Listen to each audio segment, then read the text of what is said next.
la anfitrionía de Pablo Martínez aquí en el Centro de Apoyo a Indígenas Migrantes. Esta es la sede.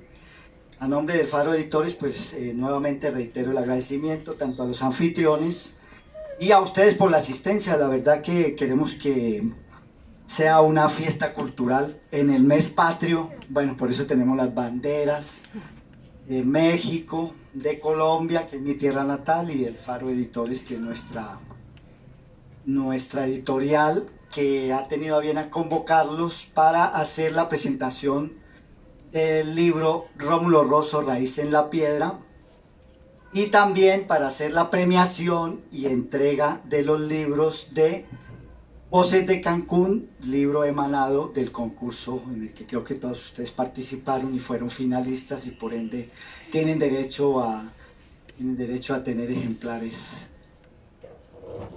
Entonces vamos a empezar con la presentación del libro Rómulo Rosso, Raíz en la Piedra, que es de mi autoría.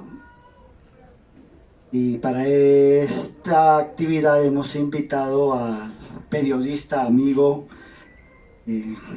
Héctor Coba para que nos haga una primera introducción sobre el libro. Luego posteriormente yo les hablaré respecto al mismo.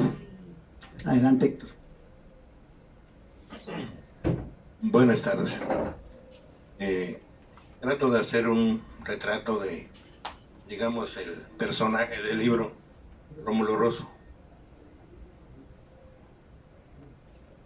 Considero que el estilo estético propio de este escultor colombiano-mexicano, que se conserva en diferentes latitudes, surge de la influencia de las culturas mesoamericanas y la vanguardia artística en 1928, sumado a las expresiones y búsquedas estéticas y conceptuales de este artista.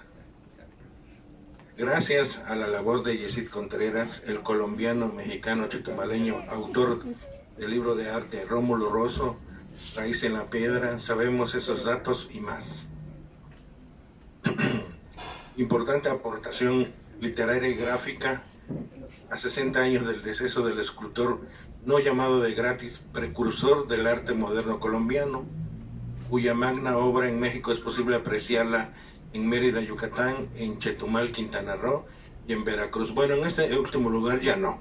Rato explico por qué. Este periodista, escritor, poeta, narrador y editor radicado en Chetumal no se limitó a elaborar una sencilla biografía, al contrario, la colmó de datos históricos importantes y sobresalientes al acercarse a la obra de Rómulo Rosso. Creo que el deber de cada lector es hacer lo mismo. Al inicio se señala que Rosso trabajó de lustrabotas, bolero en México, picó piedra. Son como raíces interesantes culturales del inicio de su vida, porque finalmente sería un escultor de material pétreo, como dice en su libro.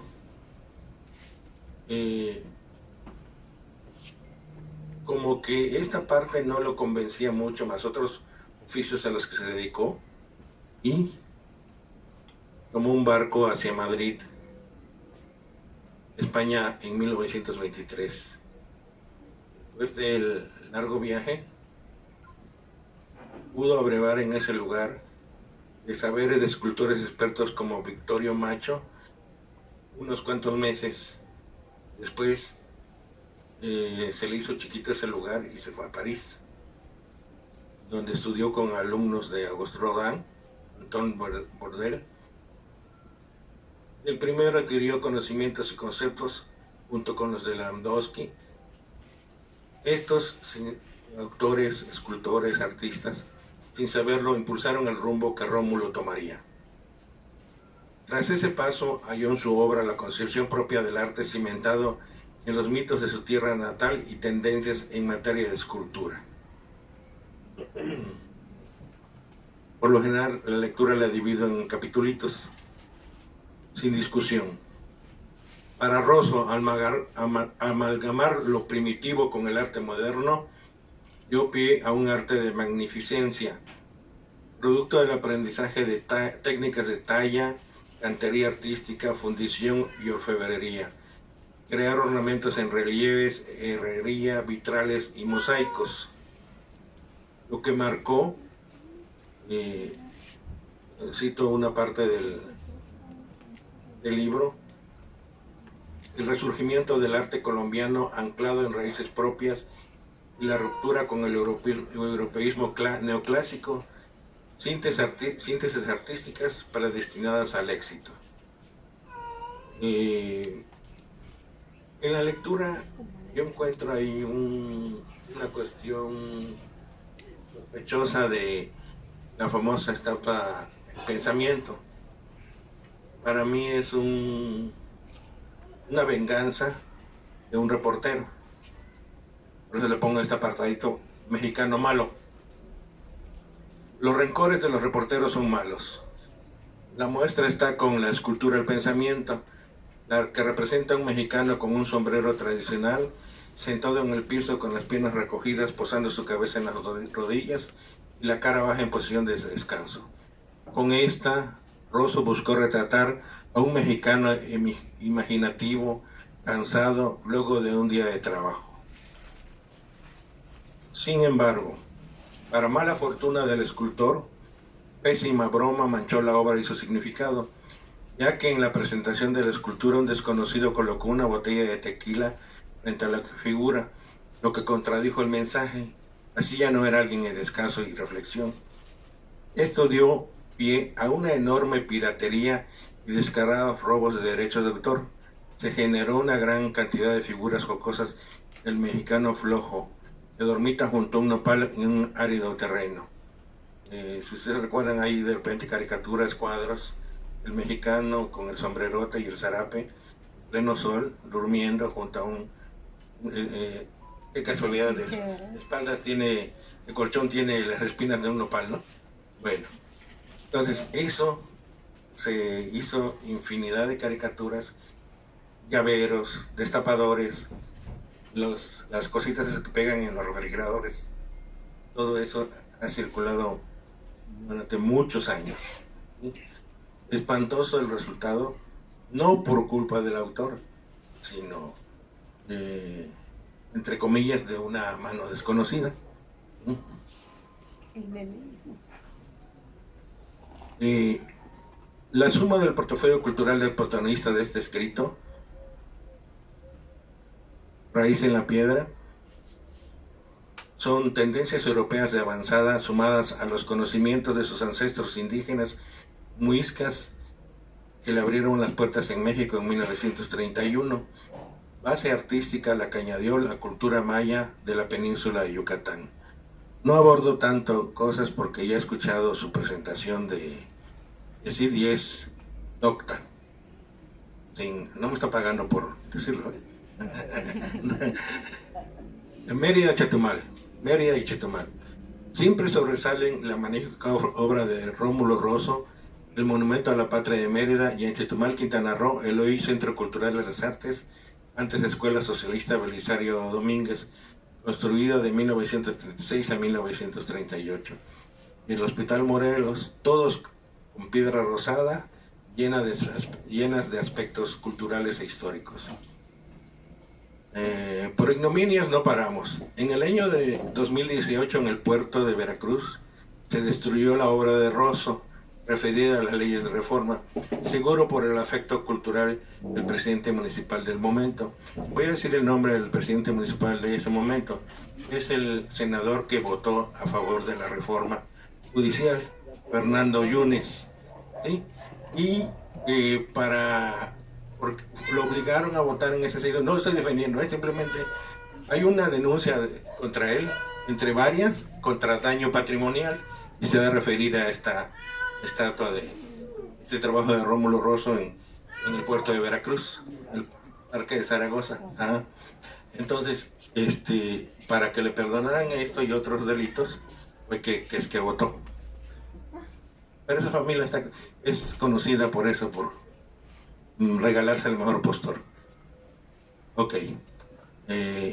Entonces, en cuanto al monumento a la patria de Mérida, Yucatán, tras su estadía en Chetumal, Quintana Roo, en 1943, en Chetumal, Quintana Roo, aquí en el libro Yacid me manifiesta que las raíces de lo que hoy se llama el Monumento a la Patria en el Paseo Montejo de la ciudad de Mérida se sembraron en cuanto a su escultura. Lo que vemos ahí y son cercanos al Hospital Morelos y a la Escuela Belisario Domínguez. Ya en 1943 se fue a vivir a la Ciudad Blanca para construir el monumento que tardó 11 años en realizar. Uno que registra una exacta cronología de la evolución del país mexicano, de su historia desde la época prehispánica hasta el México moderno. El investigador y autor de esta brillante obra encontró faltantes históricos como el del promotor de la Revolución Mexicana, Salvador Alvarado, que también creo que fue gobernador de Yucatán, y de la luchadora social feminista y líder campesina revolucionaria, Elba Carrillo Puerto. Estos no están en el mural, en el monumento, perdón. Sí se coincide con Yacid respecto a que Rosso logró una amalgama entre las dos vertientes del arte nacionalista mexicano, la neomaya yucateca y el muralismo, siempre bajo una reinterpretación o realización creativa propia. El artista ocupa un lugar relevante e irradia su figura estelar en el ámbito latinoamericano y universal.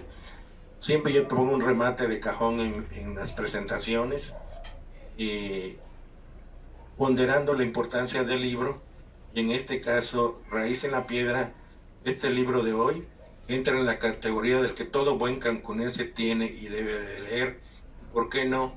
Todo recién llegado y visitante también, como la novela Cancún Todo Incluido y Crónicas Urbanas de Carlos Hurtado Azuara, que en paz descanse. Cancún visto desde Cancún, de Héctor Aguilar Saldívar, que en paz descanse.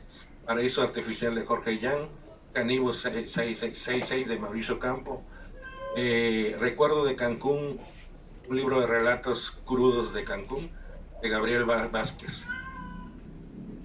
Diccionario para cancunenses de Ismael Gómez Dantes, Fantasía de banqueros de Fernando Martí, Por ningún motivo deje de ser periodista, uno esbozo histórico del periodismo en Quintana Roo, 1972-2006 de Sergio Masté. Entonces, hoy pasa el libro de Yacid a ser parte de este conjunto interesante de referentes literarios para Quintana Roo y para Cancún. Gracias. Muchas gracias, Héctor. Bueno, pues no podemos apreciar las imágenes, pero se las voy a contar.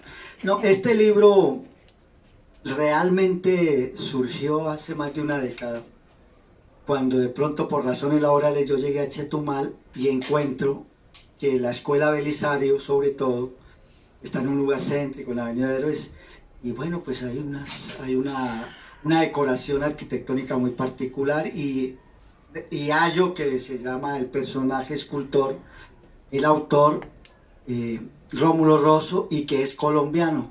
Como yo soy de origen colombiano, inmediatamente dije, vaya, bueno, vamos a averiguar. Y empecé una investigación de la obra y vida de Rómulo Rosso, que de cierta forma está condensada en este libro. Desde luego lo hice solo, como de pronto lo mencionaba Héctor, con la idea de difundir y hacer conocer a este personaje, que es colombo-mexicano, pero mucho más conocido aquí que en Colombia, porque él salió muy joven de Bogotá, de la capital. Y yo quise titular el libro, condensando toda esa información, como Raíz en la Piedra, usando un poco una metáfora para significar que el material primordial, la materia prima de la obra principal, no de toda, porque también hizo vaciados en bronce, esculturas, sino las principales obras de las que ya mencionábamos, estos tres monumentos, sobre todo el de Chetumal y el de Mérida, pues constituyó pues la materia fundamental de su creación, en donde plasmó toda su capacidad artística y escultórica. Y raíz, porque de todas maneras él desde el principio se sintió indoamericano, americano, de orígenes indígenas, desde luego. Él se reclamaba como nieto de una cultura que aún prevalece en Colombia, pero que cuando llegaron los conquistadores, mal llamados conquistadores, a América del Sur, a donde es Colombia ahora, habitaban sobre todo el centro del país. La región de Bogotá había asentado una cultura que se denominó muisca, pero que realmente se llamaba mosca, en la lengua que ellos tenían, que era la lengua chibcha. Entonces él considera que esos son los ancestros y que esas son las raíces que siempre reivindicó y que fue desarrollando a lo largo de su fructífera vida como escultor. Desde muy joven, ya mencionaba Héctor que él era de origen humilde, pero con muchas capacidades, y como artista fue descubriendo y potenciando esas capacidades desde los 16, 15 años en Bogotá, alternando pues su trabajo para ganarse la vida como lustrabotas y como voceador de periódico inclusive, pero también trabajó en algunas obras de edificaciones que en ese momento estaban haciendo en Bogotá, que todavía existen. Una es el Capitolio y la otra es la estación de la Sabana, la estación de ferrocarril de la Sabana de Bogotá, que todavía existe, y bueno, tiene una serie de decoraciones que de alguna manera fueron el primer contacto de Rómulo con este mundo del diseño escultórico, que bueno, tiene sus características propias. Él sale efectivamente de Colombia a los 23 años, en 1922, en un periplo dificilísimo para la época, porque había que bajar en tren desde Bogotá hasta las orillas del río Magdalena, más o menos en el centro del país, y luego pues tomar una embarcación que lo llevaría por el mismo recorrido que narra García Márquez en El amor en los tiempos del cólera, ese recorrido en un barco por el río Magdalena hasta llegar a la desembocadura en el Mar Caribe en la ciudad de Barranquilla. Entonces él hace ese viaje más o menos en 4 o 5 meses, sin un peso prácticamente, pues él lo único que llevaba era su gran capacidad de creación como artista y sus ganas de ir a Europa, porque Europa en ese momento era la meca del arte occidental, lo llaman universal, pero realmente es del arte universal de Occidente, porque desconocemos a media humanidad de inmediato si afirmamos en ese sentido esta circunspección. Entonces él llega a Europa y realmente desarrolla todas las capacidades que tenía, muy joven, 23 años, estuvo en Madrid con algunos escultores en algún taller que era una de las principales fábricas que había de figuras religiosas, pues ya sabemos que España tradicionalmente y en esa época por muchas razones era muy religiosa y adicta al cristianismo y a la religión como tal, y entonces hacían ese tipo de esculturas que él, bueno, fundido sobre todo. Él llegó, asimiló el conocimiento, estuvo un tiempo y luego se fue para donde quería llegar, que era realmente a París y a donde debía llegar. Sin embargo, pues con mil dificultades llega a París y empieza a conocer todas las vertientes del arte existente en ese momento en la Ciudad Luz, tanto las vanguardias que trataban de renovar el arte, tanto conceptual como materialmente, así como las tendencias existentes que apuntaban un poco a explorar desde una perspectiva tanto colonial, a explorar lo primitivo. Entonces, como que estaba de moda lo primitivo. ¿Y qué era lo primitivo? Desde el punto de vista europeo, lo primitivo era el arte y la producción de productos culturales, valga la redundancia, de Asia, de África y de América. Nos seguían viendo y todavía parece que no les ha quitado la idea de que nosotros somos bárbaros y que no podemos producir un arte a la altura del tamaño de lo que produce la humanidad en todas las épocas y tiempos y espacios. Entonces Rosso realmente seguía con la idea de que las raíces indoamericanas eran las que tenía que rescatar, y encuentra, inclusive asimila todos estos conocimientos de las vanguardias conceptuales y materiales, pero además también él empieza a ver arte de África, arte hindú sobre todo, y empieza a codearse con estos artistas, algunos latinoamericanos, como por ejemplo Landowski, que fue el que creó el Cristo Redentor que está frente a Río de Janeiro en Corcovado. Él fue bueno, compañero de estudios, y con otros escultores mexicanos y latinoamericanos. Entonces empieza a perfilarse y a encontrar su camino como escultor a raíz de la amalgama, de la combinación de estos conocimientos que brotaban por todos lados en el mundo artístico de París de ese entonces, los años 20, y sus raíces, buscando sus raíces desde luego, sin olvidar que era de América, que era legítimo americano y que además se proclamaba o se asumía indoamericano. Entonces realmente ahí es cuando Rosso despliega toda su capacidad artística. Desafortunadamente no podemos ver las imágenes, pero él en el año 25, en París, recién llegado a París, como al año, él crea una figura que cambió la concepción del arte en Colombia y tuvo un gran impacto, pero que también ha sido motivo de muchas indiferencias, tanto oficiales como de los mismos artistas, y ha sido subvalorada hasta el momento. La famosa Bachué, que la Bachué es un personaje mitológico de los indios chibchas, que según su leyenda es la generadora de la humanidad, o sea, de la cultura chibcha que habitaba en el centro de Colombia antes de que llegaran los españoles y europeos.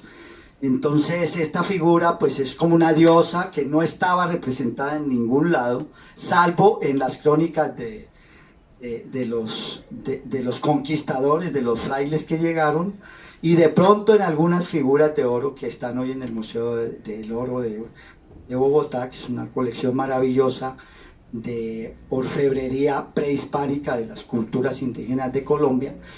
Y entonces pues él tiene que imaginarse la Bachué a raíz del mito. El mito es que ella sale de una laguna con un niño en brazos, y al pasar el tiempo con ese niño procrea a la humanidad. Por eso la escultura se llama Bachué, diosa generatriz de los chibchas. Pero esta escultura ha tenido, bueno, a pesar de que es una obra considerada maestra, ha tenido una vida azarosa. En 1929 estuvo expuesta en la Exposición Iberoamericana de Sevilla, pero ya no le pertenecía a Rómulo Rosso. Estuvo allí como unos meses prestada y luego se perdió en el tiempo. La había adquirido al parecer un funcionario, un diplomático de la Embajada Colombiana en París, y bueno, pues con una propiedad privada, él la tomó y se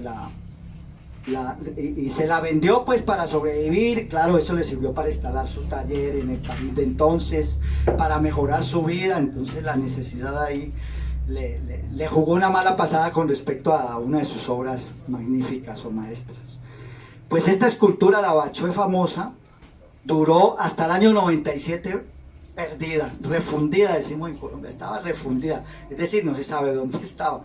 La redescubrió un investigador de la Universidad Nacional que se llama Álvaro Medina, que es de Barranquilla, y la escultura estaba en una casa de un vecino de la casa paterna de Medina, que era el que la había comprado y la habían heredado a través de la familia, y la tenían en la sala, digamos, en un buen lugar, más o menos cuidada, porque parece que se les partió en el transporte por barco en los años 30, pero bueno, estaba en Barranquilla y hasta el año 97 se volvió a descubrir. Luego se hizo una exposición que fue curada por Medina en el Museo de Arte Moderno de Bogotá, y bueno, como que retomó aires la Bachué, más no Rosso seguía ahí en la marginación, de hecho todavía sigue. Y en el 2008 por esas cuestiones que suceden en nuestros países, con esto del tráfico del arte y la compraventa de arte, resulta que los dueños de la Bachué deciden ponerla en venta. Pues, ¿quién más podría comprarla que o el Ministerio de Cultura de Colombia o el Banco de la República, que tiene una colección así de arte importante, que es los lugares lógicos donde debería estar la Bachué? Pues resulta que no les interesó por muchas cosas, y es decir, porque hay un desprecio por ese tipo de arte sembrado por un personaje allá que era argentina, una crítica de arte que le tenía bronca, no le caían bien los artistas con la tendencia nacionalista o indigenista, de los cuales pues empezó el camino Rosso. Entonces como que les caía mal, le parecía que eso era un arte decadente, no era moderno, no estaba a la altura del arte universal, y así lo marginaron a Rosso. Pero la Bachué entonces siguió su mala suerte. Bueno, tuvo buena suerte porque cayó en manos de un coleccionista colombiano que la adquirió y la incorporó a su acervo. Parece que él tiene una muy buena colección. Lo que hay que rescatar de él es que hizo una fundación que se llama Proyecto Bachué, un poco para recuperar la imagen, no de la Bachué en sí, pero más de Rosso, y consiguió una serie de especialistas, hicieron estudios, sacó 3 libros magníficos que hacen parte de la bibliografía básica que yo utilicé para este trabajo, sobre todo con algunos conceptos artísticos, porque yo no soy historiador de arte, soy un escritor que recoge la idea de recuperar la imagen de Rosso. Entonces este señor pues saca 3 libros, inclusive yo le hice una propuesta de estudio en el año 14, que se iban a cumplir 50 años de la muerte de Rosso, y pues él ya tenía adelantado algo, pero además ya tenía la Bachué en la sala de su casa, ¿no? Digamos. Y entonces, bueno, no se cuajó, publicó por ahí un artículo en el periódico El Tiempo sobre Rosso, etcétera, etcétera, y finalmente la Bachué sigue con la buena o mala suerte, ya no sé. El caso es que ahora en la Bienal de Venecia, en el 2024, por la temática, llevan la escultura de la Bachué, este señor Gutiérrez, el colombiano coleccionista, la pone en exhibición, y hay un coleccionista argentino que le dice, no, pues le compro la Bachué. Y él pues se la vende, quién sabe qué cantidad, porque hicieron un contrato de confidencialidad. Entonces no se sabe cuánto debió pagar el que la compró, pero el caso es que la Bachué pues estuvo perdida 30 años, la recupera este señor, la desdeña pues la cultura oficial, dice que no, y ahora va a ser exhibida en Buenos Aires, nada menos ni nada más, en la Argentina de hoy, que por bastante polémica por la situación que se vive allá. Entonces pues esta obra de la Bachué es considerada como la parte, la producción de arte colombiano que rompe con todas estas raíces que había en América Latina, tal vez exceptuando México, por muchas razones propias, la tendencia europeísta y a reproducir las Venus, que son maravillosas, a los Afroditas o los personajes de la cultura griega o grecolatina, pero pues que no tienen nada que ver a veces y muchas veces con nuestra idiosincrasia y con nuestras raíces. Entonces la diosa Bachué, que recreó Rómulo con su creatividad y capacidad escultórica, se constituye en la piedra angular y es considerada la primera obra del arte moderno colombiano. Hasta ahí pues con la Bachué de Rosso.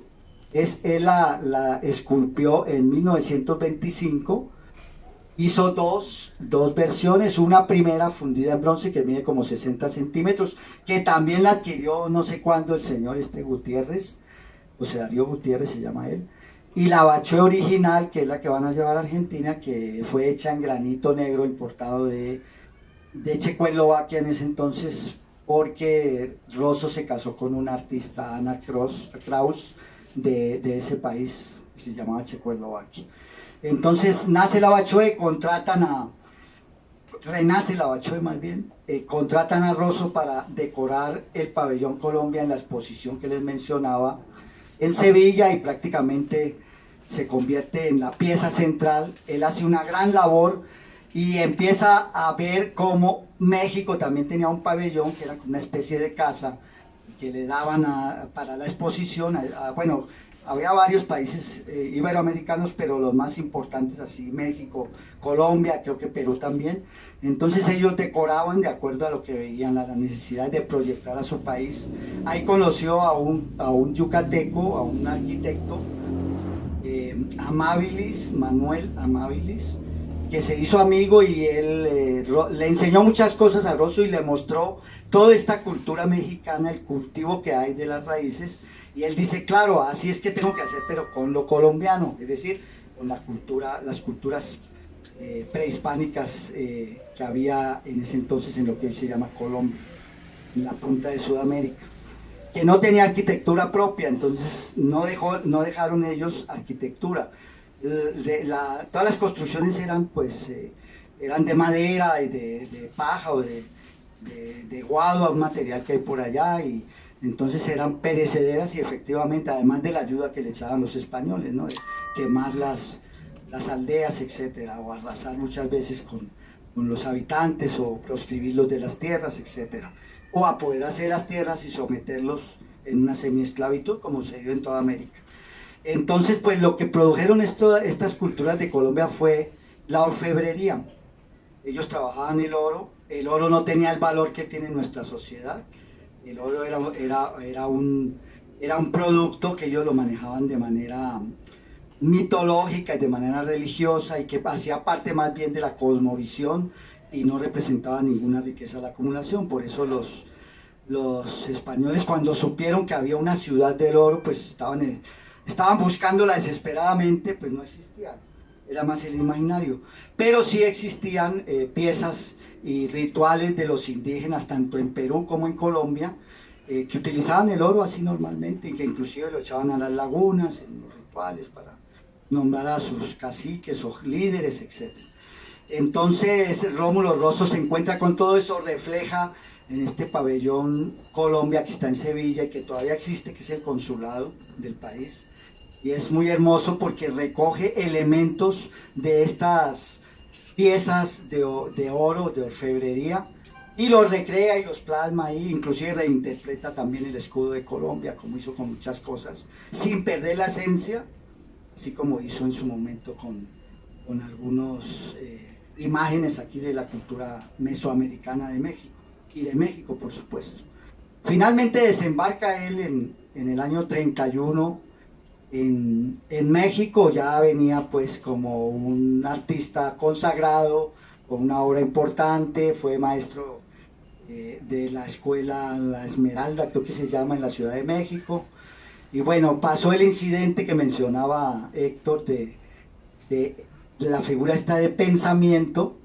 Él lo que quería era rendirle un homenaje al protagonista de la Revolución Mexicana y la situación en que estaba en la época de los 30, de la posrevolución, cuando pues sí, el principal protagonista pues tenía la tierra, pero era seca, reseca, estaba marginado o seguía marginado. Entonces él trató de recrear esta figura con esos alcances, jamás pensar en la idea que le pusieron pues el periodista que mencionaba Héctor, y también la prensa, ¿no? Y lo que inclusive es una artesanía que todavía se consigue en el centro de México. Le llaman le llaman el borrachito, entonces bueno, ya le quitó toda la esencia. En fin, entonces en México en ese momento, este marco histórico, yo hago alusión en el libro, está disponible para ustedes. Hicimos dos versiones, una en pasta dura, con una buena iconografía, y también en pasta blanda, un poco más accesible, es el mismo libro. Yo quise hacer una concisa muestra de la vida y obra de Rómulo Rosso, porque es un personaje que ha tenido sus vaivenes en Colombia, prácticamente desconocido. Pues ya les comentaba lo que pasó con Lava Choe. En el Museo Nacional hay como 2 o 3 piezas nada más, de menor significado, aunque hay la primera que hizo sobre una imagen de una mujer mestiza, que se llama La Mestiza. Y en México hay un parque, en el libro aparecen las fotografías, en donde hicieron una réplica en un parque de una colonia popular en Mérida, y ahí tienen La Mestiza, la reproducción que hicieron de esta obra, que data como de los años 35, 36 creo. En fin, entonces en México él desarrolla una gran capacidad, pero el marco histórico es de transformación, el marco histórico de México es de consolidación de la gran transformación social, económica y política que había generado la Revolución Mexicana desde 1910, pero que no acababa de consolidarse. Así es que surge la vertiente de los muralismo, que es como una expresión de tipo artístico de estos personajes de Rivera, Orozco y Siqueiros, pero además con la idea de hacer que el arte fuera realmente accesible a los hacedores de la historia, a la gente, a toda la gente, a todos los mexicanos. Por eso inventan o ingenian los murales. Rómulo Rosso encuentra esas vertientes y dice, claro, por aquí también es, ¿no? El muralismo con todo lo que tenía, aunque el muralismo no, lógicamente no tenía de buen ver la escultura. Primero por las personalidades que eran Rivera, Orozco y Siqueiros, unas personalidades potentes, muy fuertes. Segundo, pues porque tenían mucho prestigio como artistas. Y tercero, porque a lo mejor no aceptaban competencia, ¿no?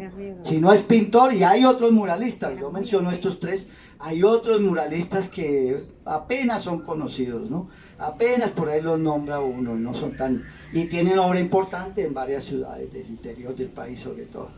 Pero bueno, entonces eran bastante dominantes los muralistas, y por eso pues Rosso debió darse cuenta de eso. Además había otra cuestión, el país estaba en transformación, y en ese entonces, aunque México siempre ha sido hospitalario, desde luego, en ese entonces sí el peso de la revolución, no sé si aquí alguno se acuerda de los que somos de procedencia extranjera, del artículo 33 de la Constitución, que dice que los extranjeros no podemos intervenir en política porque...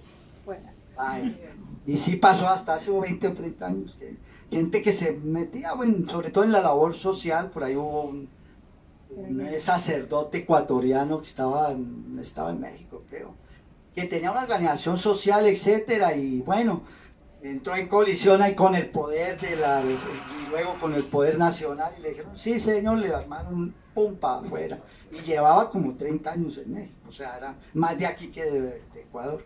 Pero bueno, el artículo 33, entonces también eso de pronto contuvo mucho a Rosso en expresar su pensamiento, y de hecho era más un trabajador del arte que no conceptualizaba, no tiraba línea, como se dice, ¿no?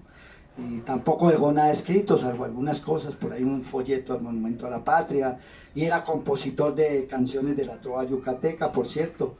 Entonces, por eso es que, por esa razón es que él como que mira horizontes, y casualmente, decía yo, está el gobierno de Lázaro Cárdenas, que empieza a mirar con buenos ojos, inclusive se comprometió en su campaña política, en una gira que hizo por Quintana Roo, supongo que por sureste, y llegó a Quintana Roo y prometió restituir el estado de el territorio, perdón, no era estado todavía, de Quintana Roo, porque después de la revolución creo que Carranza dijo, no, pues allá esa tierra perdida de Quintana Roo, dividámosla, y la mitad se la dieron a Campeche y la mitad a Yucatán, y borraron. Entonces él llega y escucha la petición de algunos pobladores de Chetumal, de Quintana Roo, que era la capital, y efectivamente cumple con volver a restituir el territorio, y así es que inicia una modernización, entre comillas, de este estado, hoy estado.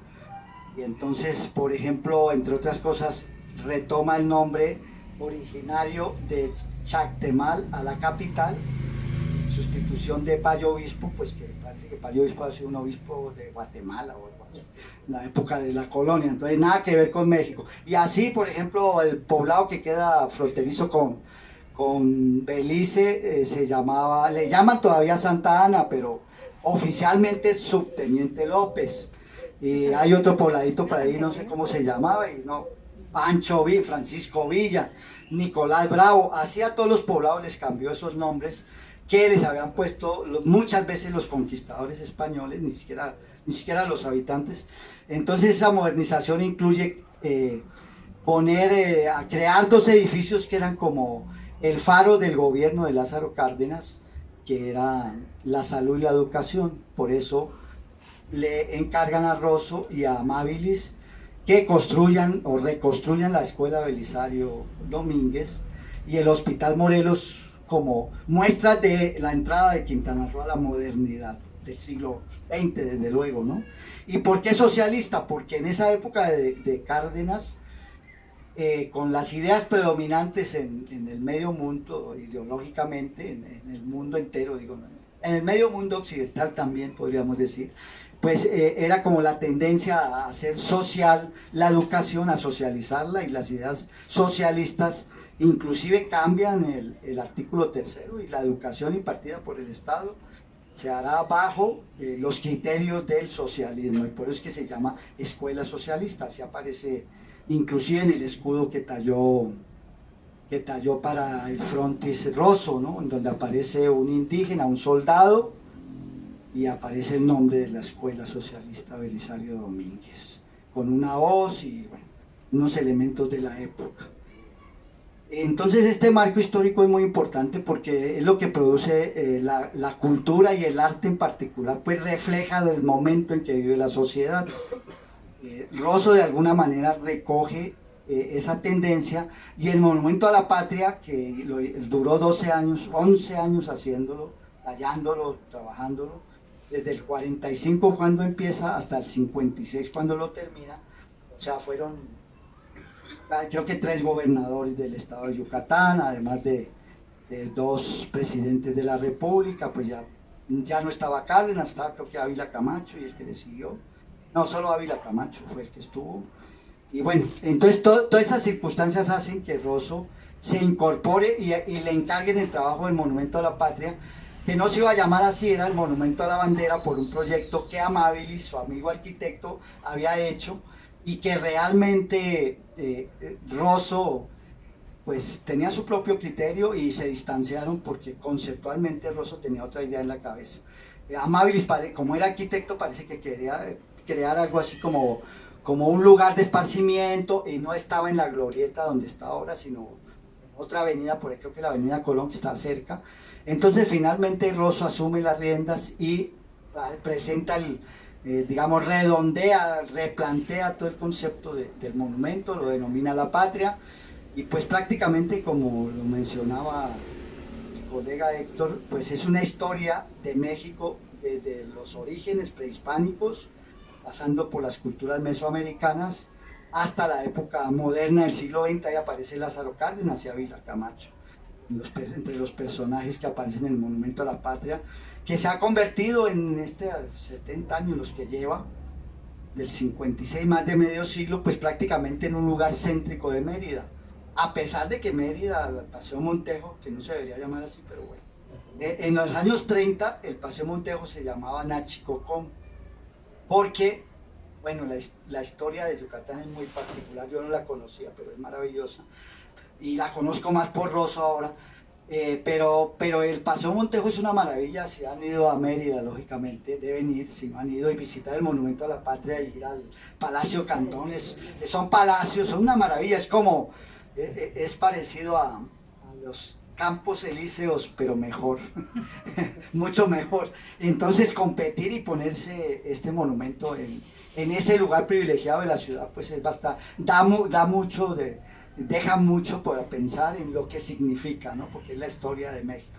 Pero también sirvió, por ejemplo, para atenuar un poco esas ideas separatistas que siempre ha tenido Yucatán, o que tuvo, porque unifica, dice, mire, es que ustedes también son México, y mire este Monumento a la Patria, y vea, esta es toda la historia. Claro, está hecho el monumento a través de personajes, sobre todo de la época de la independencia para acá, pues son personajes.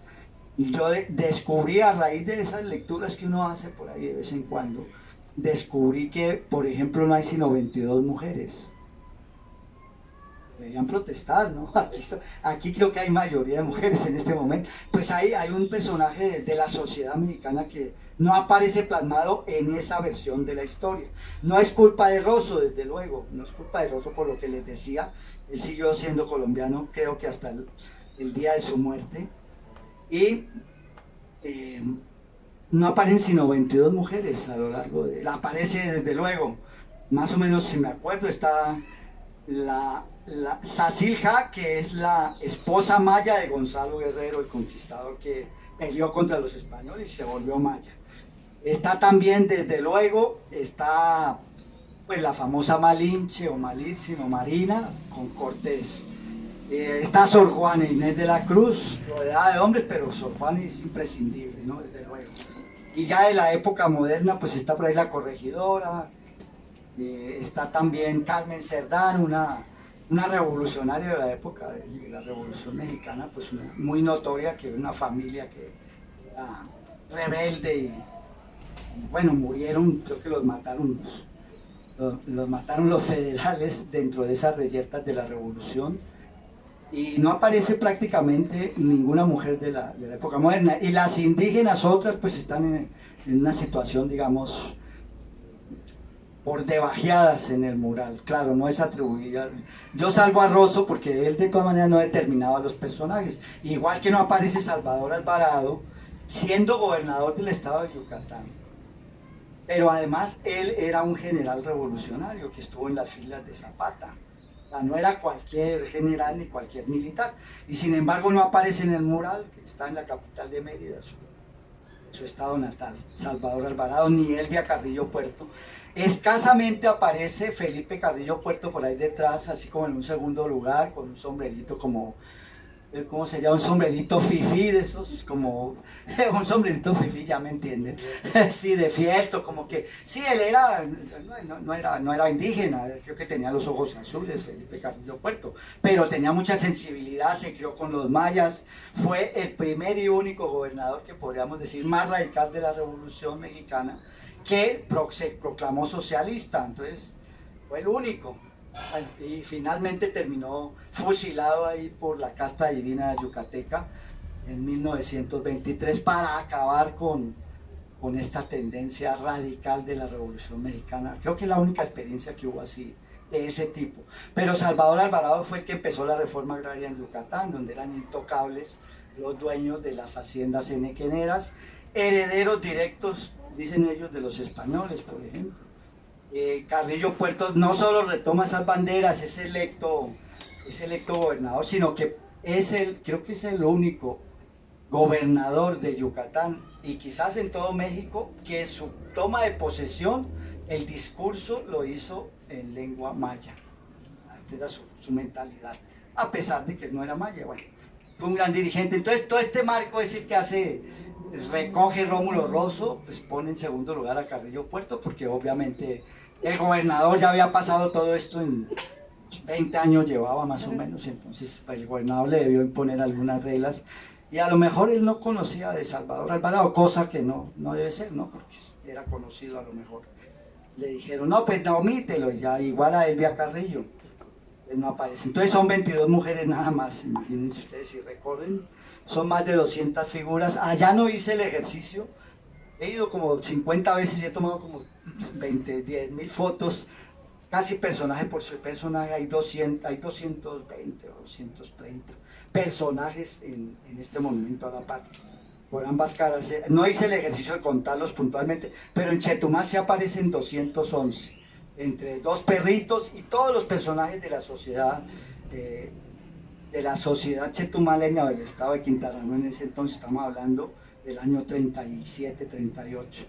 En el Hospital Morelos sí aparecen esos, e inclusive ya tenía elementos, recoge por ejemplo la figura de un dios maya, dios descendente porque está hacia abajo, y que ahora está perdida, está en Tulum esa figura, pero ya se perdió porque estaba hecha era un mural pues maya, y el tiempo la deterioró y ya prácticamente no queda sino la versión que hizo Rosso.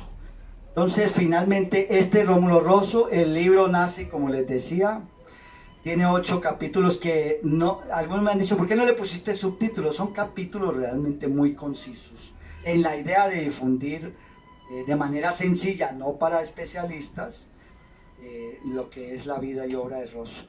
No le quise poner subtítulos, le puse 1, 2, 3 para que se lean todo el ensayo, no es muy largo, son no sé cuántas páginas puedan ser, y lo combiné con una buena iconografía, porque en este caso sí es muy importante tener las imágenes de todo esto que les he mencionado de la obra de Rosso. Y bueno, ya para concluir podría yo decir que Rómulo Rosso, aunque no se lo propuso ni lo expuso, sí logró crear una concepción propia del arte a partir de todo esto que les mencionaba, el nacionalismo, el muralismo, e inclusive la arquitectura neomaya, que la desarrolló mucho su amigo Amabilis, pero pues Rómulo Rosso no era arquitecto. Y todo lo que había aprendido en Europa con los Picasso, con el impresionismo, el cubismo, los grandes escultores como Rodin o Rodin. Entonces todo eso hace a Rosso un escultor y un artista que está por validarse todavía en el contexto latinoamericano. En México, sobre todo en Yucatán, tiene muy alta estima, tanto por el monumento, por la temática, desde luego, pero también porque tiene un gran valor estético su obra, ¿no? En Chetumal un poco menos, el miércoles hicimos una presentación ahí en el Hospital Morelos y alguien preguntaba cómo serviría o si no serviría de acicate tener estas dos obras de Rosso para la identidad de la ciudad. Y no sé, hay un cierto desdén, no lo entiendo, porque no hay una valoración similar a la que debería haber, como sucede en Mérida. Entonces, por ejemplo, en el Hospital Morelos sí está cuidado, es mantenido, se ve que tiene mucho cuidado, está protegido además porque es parte del patrimonio histórico de México y del Estado, las dos obras del Hospital Morelos en particular, pero la Escuela Belisario también. Sin embargo, pues no se resalta como un atractivo, porque si hablamos de turismo, hay muchos países que desarrollan un turismo cultural. No es solo el turismo que hacemos en Cancún, que hacemos, que ha predominado, sino también hay otras vertientes. Por ejemplo, el turismo cultural tendría que ver con estos elementos. Y de alguna manera, pues la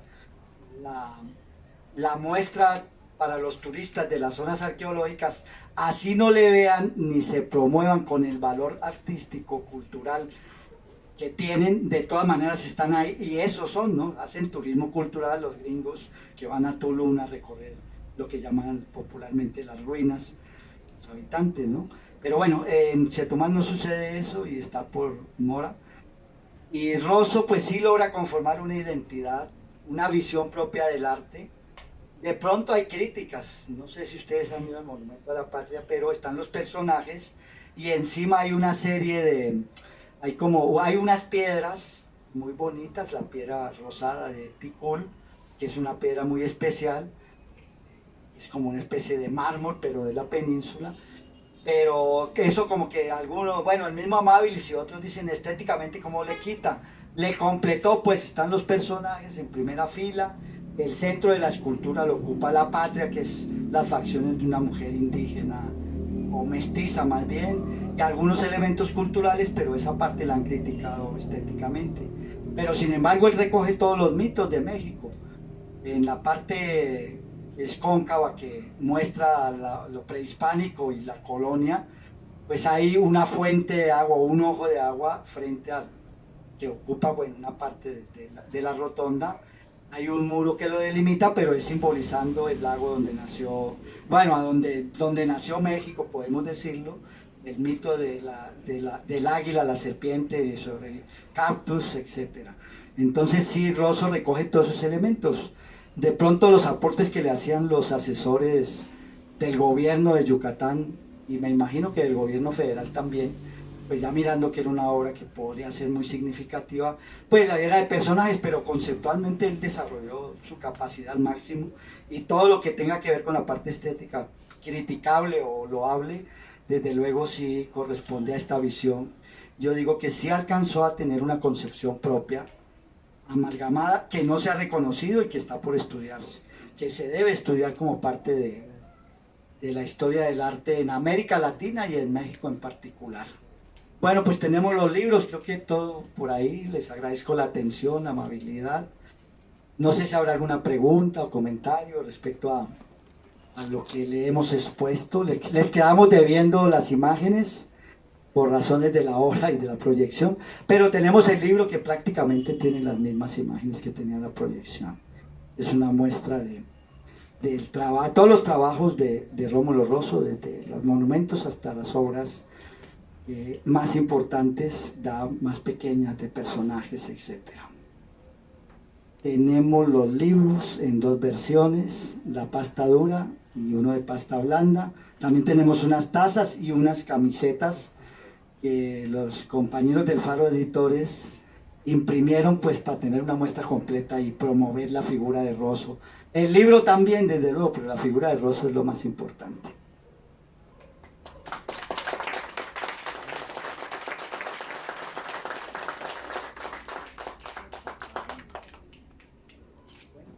Entonces, no sé si quieren hacer algún comentario, por favor.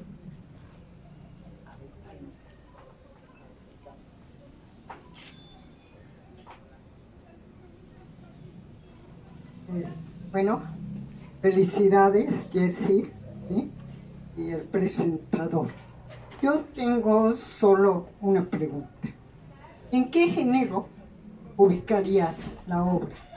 ¿Como historia novelada o en cuál? Solo eso. Es un mensaje. Definitivamente. Bueno, había nacido con la idea de escribir una novela. Por ahí están los capítulos, pero dado que se vino el 60 aniversario y bueno, dije, bueno, ya tenemos que cerrar y cumplirle a Rosso una parte, porque sí decidí incluir de literatura un cuento que fue el primer trabajo que yo hice, que se titula Anuncio Póstumo, porque básicamente recorre la vida y delira el último día de su vida, y termina el cuento con un hecho que al decir de su hijo es real, ¿no? Yo creo que tiene valor literario, porque el día en que se murió le llegó un telegrama de la Secretaría de Relaciones Exteriores concediéndole la nacionalidad. Lo dice el hijo, ¿no? Pero tiene bastante valor literario y mítico. Entonces es Colombo mexicano, a partir del día que se murió, lo de mexicano le añadió, según su hijo, al parecer sí, porque era otra época, no era tan sencillo o tan complicado como ahora, digamos, no había tanta competencia para ser mexicano. Pero sí, definitivamente es un ensayo por las características. Yo incluyo también una cronología ahí, pues para ubicar al personaje, más o menos lo que les he tratado de expresar. Y no le puse los subtítulos por esa razón, para que se lea completo de un tirón. Le pongo los subtítulos y bueno, eso cabía, ¿no? París, Chetumal, Mérida, últimos días, la muerte. Pues era un personaje muy querido allá en Mérida, porque sí hubo una manifestación de la población cuando murió, pues una expresión de dolor el 17 de agosto del 64, y asistieron pues no solo los notables de la ciudad, sino también la población en general, porque ya lo empezaban a ver como una persona relevante para la historia de la ciudad, por el monumento y porque también creo que componía, no creo, componía canciones de la trova yucateca. De hecho hay toda una historia ahí con la trova yucateca, pero él hizo un monumento, lo contrataron para hacer otro, después de este monumento a la patria, él hizo un monumento a la trova que se llama Monumento a los compositores y cantantes de la trova yucateca en el cementerio general, y posteriormente lo contrataron para hacer un mausoleo en el mismo cementerio, un mausoleo a Felipe Carrillo Puerto, que eso fue, no lo fusilaron solo a él, fusilaron como a 4 hermanos de él más, de la familia Carrillo, y a todos los dirigentes del Partido Socialista del Sureste, que era el partido que él había fundado para promover su candidatura y para promover la transformación que intentó en Yucatán. Entonces sí era muy querido Rosso en la ciudad de Mérida. Yo creo que hasta la fecha sí se le hace justicia. Bueno, pues entonces, tenido, por favor.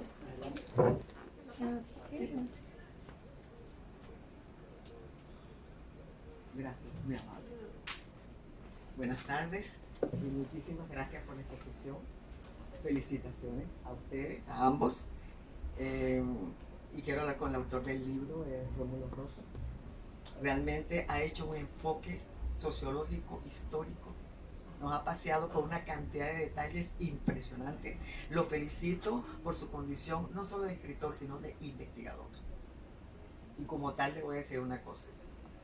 usted ha hecho un trabajo de investigación con una cantidad de detalles que no se pueden desperdiciar. Hablando de Rómulo Rosso como una figura destacada latinoamericana. Y quizás también su condición de nativo de Colombia, la hermana República de Colombia, yo soy venezolana, ha permitido que usted le ponga un toque especial, ¿verdad?, a ese trabajo. Ha destacado una figura de Rómulo Rosso, nos paseó por todo, por el impresionismo, por las diferentes visitas a Europa, por la influencia de las diferentes manifestaciones culturales,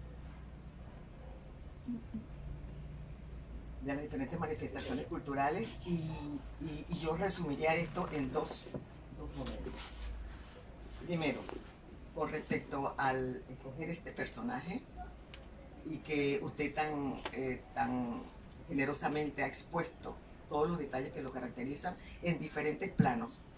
O sea, usted se paseó por una cantidad de cuestiones, incluso habló de música, de una cantidad de cuestiones allí que me parecieron interesantísimas, que no se pierda ese trabajo, mi recomendación.